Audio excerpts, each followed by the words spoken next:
This is related to the macro, maybe some calendar issues, but have you been struck by the action the last day and a half? Well, great to be back, and I would pull it out even a layer above that. I've been struck by the action of the last 60 days. There's certainly been some specific outliers with some bad news, C3 AI, Agora with the Chinese intervention in EdTech, et cetera. But across the basket, the cloud industry and software holistically has just been hammered. It's down almost 30% now in the last 60 days. And you can look at this as a mix of fear and taxes and a number of drivers, but it's been quite dramatic. What makes you so encouraged by the action in some of these cloud names?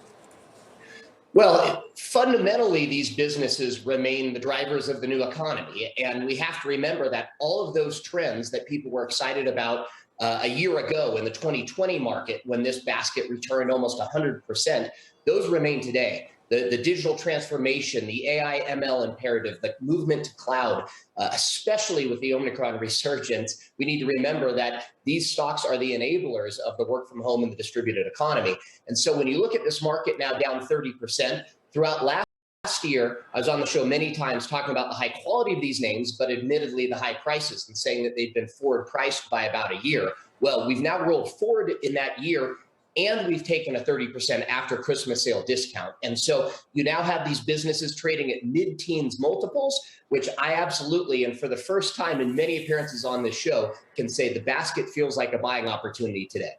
Byron, there's a difference, though, in how a lot of these companies have been treated. I'm looking at Shopify, which is down more than 8% today, and I'm looking at Zoom, which I think is down more than 6% today. Zoom is back to levels where it was right around the time when the pandemic was just getting started. Shopify is still up for the past 12 months, I believe, but both have these interesting stories that have room to build on. But I think there's a question of exactly how they're going to expand their influence, isn't there? So how should investors distinguish between the different types of discounts and stories? Yeah, so you've got the premium names, the Datadogs and the Snowflakes, still trading deep into the double digits for multiples. But again, a company like Snowflake has been growing at triple-digit rates now for over 13 consecutive quarters. And so with their leadership team and growth rates, you certainly can see a premium there is deserved. But the names you mentioned, you look like a Zoom, you look at DocuSign, you look at Twilio, as well as Adobe and Salesforce. These are companies trading at 7 to 15 times revenue. Levels that they haven't been at in many months. And frankly, if you look at the basket trading in the 12s now, that goes back to pre-2018 levels.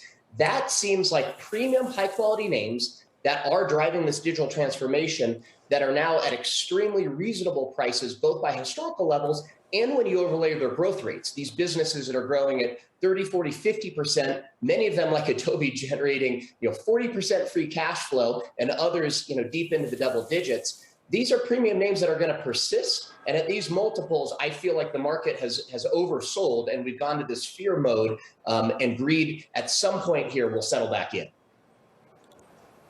Right, but Byron, part of the sell-off has had to do with the macro environment that this group is facing in the upcoming year, right? They're facing a backdrop of Fed tightening. So what is it? What's the catalyst that's actually going to create another re-rating of these stocks? Yeah, there's a backdrop of chaos across the whole market, certainly. You could add the Build Back Better pause, the CPI print, which led to this Fed pivot. There's a lot of uncertainty around Omicron, the reopening, the supply chain issues. Of all of those, I would argue that most of those are neutral to positive, including Omicron for the sector. And so the one that stands out is the Fed movements in reaction to the CPI and this inflation reaction that has sent people to the fear mode, which has them chasing FANG stocks and higher earning and free cash flow stocks. However, when you look at this basket and software specifically, it's inherently deflationary. They are the drivers of this shift. Those trends are going to remain. And in fact, many that are selling into enterprise markets have a multi-year horizon in their buying universe that's going to roll through 2022, 2023 and beyond. And so I don't see a slowdown in those overall trends. I see a pricing situation where people felt that they may have been running hot last year, but this reaction seems oversold and way overbaked.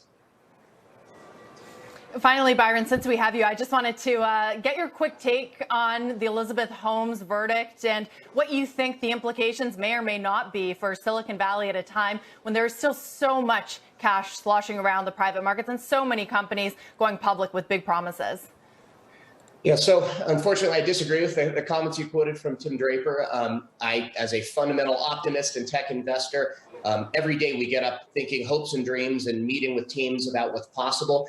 But she crossed a line, and ethics and integrity and accountability needs to be present.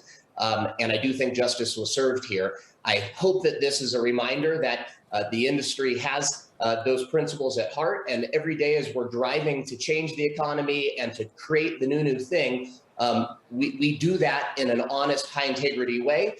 And that these discussions, especially with board members, investors, team members, need to be totally transparent, because that's how we can all accomplish these lofty goals. And failure is okay. It happens a lot, but lying is not.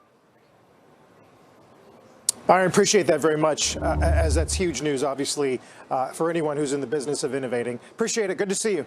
Byron, always a pleasure. Thank you. Now, the Nasdaq's down more than 1.5% today, giving back yesterday's gains. AMD not immune to the sell-off. Lisa Su, the CEO of AMD, is with us on the other side of this break. Tech Check, just getting started.